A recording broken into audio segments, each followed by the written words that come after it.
What is going on, YouTube people? Well, GameStop says, no, no, no, Mr. Scalper. You're not coming to our neck of the woods for your Pikachus and Charizards.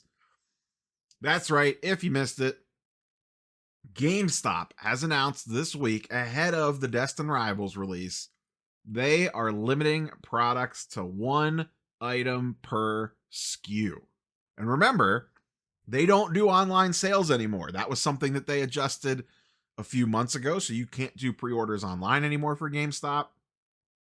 Everything has to be done in person, and that has caused some wild scenes as well. The Prismatic Ultra Premium Collection, a week or so ago, there was videos going around of people having full grill setups with Blackstones out there cooking breakfast for the entire line. There was people fighting over chairs and holding spaces in line. So you got a little bit of both sides of the world, the good and the bad. And GameStop is saying, bring it on.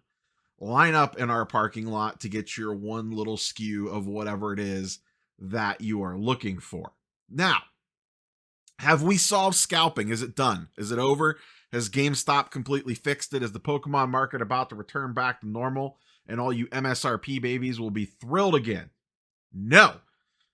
This will help probably not at all. It's a nice gesture. It makes probably sense for GameStop. It allows people, a few extra people in line to get more product, but I don't think part of the reason GameStop stopped online sales to begin with was because they were not getting enough product to meet the demand. So they moved it into stores, so people would be forced to go to the store, interact with their local GameStop, maybe grab a pack of candy off the shelf or who knows what else, get upsold on some GameStop membership, and maybe they would add some extra things to that cart to bundle together when you're in there buying your ETB for Destins. That's mainly what they're going for here, driving traffic to the store, but because inventory is so light and they have to spread it across a billion different stores, it's not like they're getting a ton to begin with. So limiting it to one, though nice, and a few extra people in line will be able to get product that they wouldn't at MSRP, which is, hey, great, man, do your thing if you want to wait in line for it. And I'm not here to hate on people that want to wait in line. I think, to be quite honest, because if you really sit down and think about it, and maybe people are just bad about time value of money. The amount of time that you spend waiting in line outside of a GameStop for 8 hours to get a single ETB is a little wild when you think about it. But I know myself personally, back in the day, because I'm old, I'm in my 40s, back in the day, when the PlayStation 2 came out, I worked at Best Buy.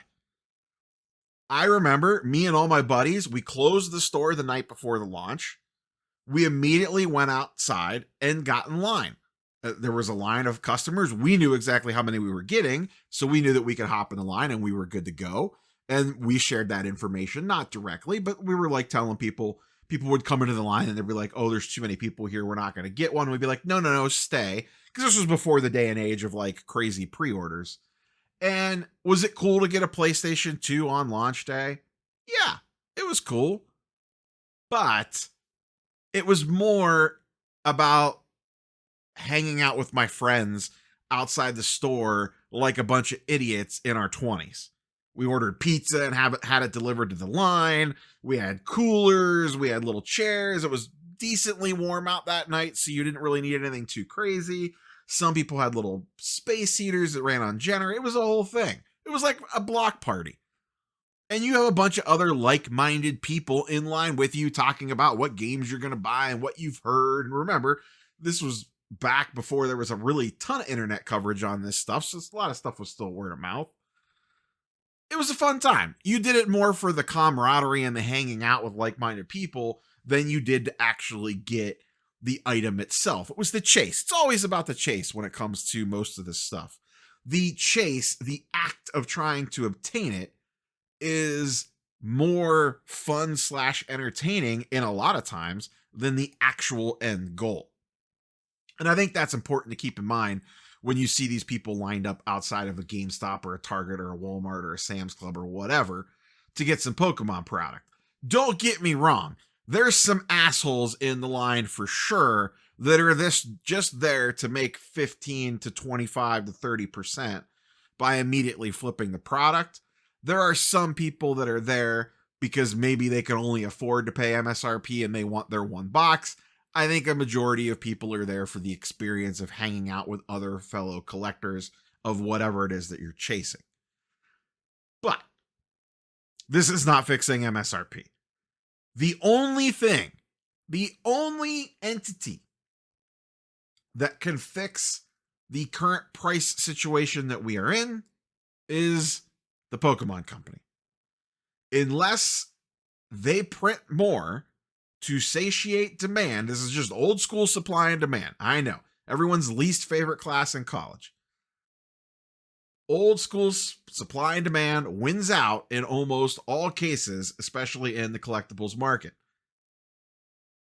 Right now, there is not enough supply to meet the demand. Hence, market price goes up. If there was way more supply, market price would come down. So if you want to blame anybody, blame Pokemon. They're the ones that print the crap. They need to print more, especially on release, because as Rudy talked about in his video earlier today, if people can't line up, take the box, and immediately make a crap ton of money, you're not going to have people scalping anymore. It will fix the problem. Are we ever going to see $80, $90, $100 booster boxes again? That's probably a separate video, but I don't think so. Will we see things back to around MSRP? Yes. I think we probably settle in the 130s, 140s range if everything was perfect. Maybe it sticks a little closer to MSRP. But I think the days of 80 to 100 are long gone. And remember, folks, everyone that wants to whine and cry in their little tissues about MSRP this and MSRP that, if booster boxes ever go down to 140,